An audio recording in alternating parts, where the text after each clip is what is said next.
ஈவேரா ராமசாமி நாயக்கரை பத்தி விமர்சனம் பண்ணாருன்னா பதில் கருத்து சொல்லு. அதை விட்டுட்டு அந்த மேடையில் போய் நின்றுட்டு சீமான் எப்படி சாப்பிடுவாரு, இதுவா வேலை உன் வேலை?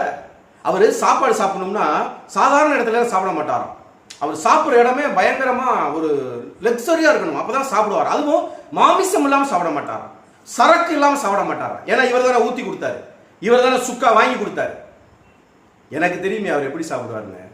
மதுரைக்கு வந்தாருன்னா நான் தான் வாங்கிட்டு போவேன் கருப்பு கவுனி அரிசி கஞ்சி தெரியுமா, திணை அரிசி கஞ்சி, கம்மங்கூழு, சின்ன வெங்காயம் வாங்கி கொடுத்த நாங்க சொல்றோம்.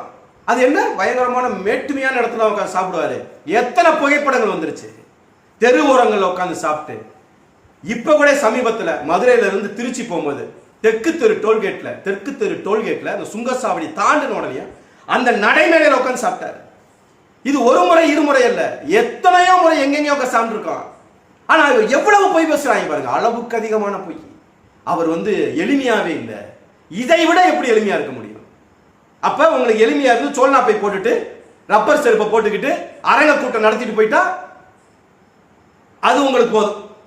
சாப்பிடுகிற சாப்பாடை எங்க உட்காந்து சாப்பிடுறாரு, எப்படி சாப்பிடுறாரு விமர்சனம் பண்ற நேரத்துல ஈவேரா ராமசாமி நாயக்கர் சொன்னாரு சொல்லல, அத பேசு.